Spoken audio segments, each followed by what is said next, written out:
यदि हम लोग ध्यान से देखें तो जैसी परिस्थितियां महात्मा गांधी के इस भारत भूमि पर आने के समय में थी, उन परिस्थितियों में और आज के समय में बहुत ज्यादा अंतर नहीं आया है।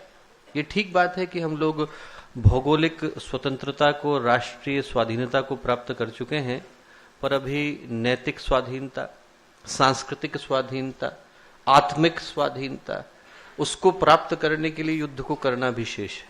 उसको प्राप्त करने के लिए और व्यक्ति के मन को बदलने के लिए, व्यक्ति के चिंतन, व्यक्ति के विचार, व्यक्ति के दृष्टिकोण को बदलने के लिए, जिसके विषय में परम पूज्य गुरुदेव ने अपने जीवन के एक एक क्षण में हम लोगों को बताया, उस युद्ध को करना विशेष है। सही से देखें तो आज की जो परिस्थितियां हैं वो लगभग वैसी ही हैं जैसे देवासुर संग्राम के समय में थी। अंधकार के जाने की और देवत्व के आगमन की व्यवस्था परम पूज्य गुरुदेव ने कहा कि आज के दिनों में बन रही है। और आज सही पूछा जाए तो उन सारे समयों की तुलना में परिस्थितियां और भी ज्यादा भयावह, और भी ज्यादा भीषण, और भी ज्यादा चुनौतीपूर्ण हैं जितनी कभी महाभारत या रामायण के काल में हुआ करती थी। महाभारत में एक कहानी आती है कि जब महाभारत का अंत होने वाला था, लगभग ये तय हो चुका था कि कौरवों की पराजय हो जाएगी और पांडवों को राज्य मिलेगा, तो एक दिन, अंतिम दिन, भगवान कृष्ण शरशैया पर लेटे भीष्म पितामह से मिलने के लिए आए। तो भीष्म पितामह लेटे हुए थे, उनने भगवान कृष्ण को प्रणाम किया और उस समय की जो परिस्थितियां थी वो बड़ी दारुण थी। अनेकों के घर उजड़ गए थे, कईयों के घर में विलाप चल रहा था, लोग रो रहे थे, परेशान थे, किसी का पुत्र गया था, किसी के गुरु गए थे, किसी का भाई गया था। इन परिस्थितियों को देखकर भीष्म पितामह ने भगवान कृष्ण से कहा कि कृष्ण एक बात बताओ, आपने जो किया वो सही किया, उसके न्यायोचित होने पर मैं उंगली नहीं उठाता, पर आप तो वही कृष्ण है ना। उनने कहा आप वही हैं जो त्रेता में भगवान राम बन करके आए थे। फिर बोले द्वापर के कृष्ण को गलत नीतियां क्यों अपनानी पड़ी? भगवान कृष्ण ने कहा कौन सी नीतियां? बोले ठीक बात है कि आपने धर्म की स्थापना करी, पर जिस तरह से झूठ बोलकर जयद्रथ का वध हुआ, जिस तरह से झूठ बोलकर द्रोणाचार्य का वध हुआ, और बोले जिस तरह से निहत्थे कर्ण को मारा गया, क्या वो सही था?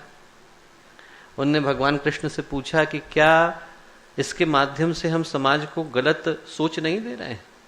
भगवान कृष्ण बोले कि आपका प्रश्न उचित है, पर आपको जानने की आवश्यकता है पितामह कि सही और गलत की जो परिभाषाएं हैं वो समय समय के अनुसार बदल जाती हैं। बोले जब मैं राम बनकर के आया था तो मेरे हिस्से में रावण आया था, और रावण खलनायक होने के बावजूद भयंकर शिव भक्त था, वेदों का ज्ञाता था। ठीक है कि सीता का अपहरण करके लाया, पर उसने उनको अंगुली नहीं लगाई थी। बोले उसी के परिवार में मंदोदरी की तरह की विदुषी महिलाएं जन्म लेती थी, उसका भाई विभीषण था, उसका भाई कुंभकर्ण संत की तरह से था। बोले उस युग में जब मैं आया था तो मेरे सामने बाली था, और बाली की पत्नी विदुषी महिला थी, और बाली का पुत्र अंगद मेरे साथ लड़ा करता था। बोले वो समय धर्म का समय था। और बोले आज की जब परिस्थितियां हैं तो मेरे हिस्से में दुर्योधन, दुशासन और शकुनी आए।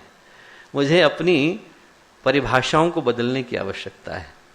दोस्तों, भगवान राम के हिस्से में रावण आया, भगवान कृष्ण के हिस्से में दुर्योधन और दुशासन आए, हमारे हिस्से में तो वो भी नहीं आए।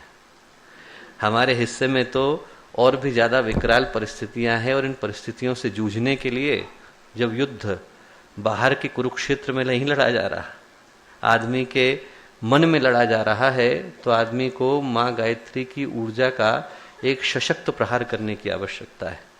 इसमें मात्र एक व्यक्ति की जिम्मेवारी नहीं होती, इसमें सारे समाज की जिम्मेवारी होती है। और आज जब हम यहाँ पर महाकाल के घोंसले में एक दिव्य ऊर्जा के संरक्षण में यहाँ पर उपस्थित हैं, तो एक गंभीर संकल्प को यहाँ से लेकर के जाने की आवश्यकता है कि जिन माँ गायत्री की शिक्षाओं को, संदेशों को हम लोग सुनते हैं, महसूस करते हैं, उनके माध्यम से एक ऐसी संकल्प की ऊर्जा को लेकर के यहाँ से जाएं कि समाज का अंधकार उसके आगे टिक न सके। ऐसा समझ लें कि जैसे यहाँ पर आग जल रही है और लोगों के दिलों में दीपक जला जला करके भेजा जा रहा है, पर बाहर आंधी चल रही है तो वो दीपक थोड़ी दूर चलता है और बुझ जाता है, पर उस दीपक को बराबर जलाए रखने के लिए निरंतर प्रयासों की आवश्यकता है कि जब यहाँ व्यक्ति आए, लेकर के जाए और वापस उस स्थान पर पहुंचे तो उसका दीपक बुझे नहीं, बल्कि वो मशाल की तरह धू धू करके जले। ऐसा करने के लिए दोस्तों एक अद्भुत संकल्प को जन्म देने की आवश्यकता है। इस परिसर में घुसते ही आदमी का मन, आदमी का चिंतन बदल जाते हैं, पर वापस लौटते ही जो समाज की हवा है वो आदमी को कहीं और ले जाती है। उस समय जो आग हमने यहाँ से पाई है, जो चिंगारी हमने यहाँ से पाई है, वो दावानल की तरह से जले और समाज को निरंतर प्रकाश दे। ये देने के लिए एक संकल्प की ऊर्जा को जन्म देने की आवश्यकता है। हमारे YouTube चैनल को सब्सक्राइब करें और बेल आइकन को दबाएं ताकि आपको नोटिफिकेशंस मिलते रहें।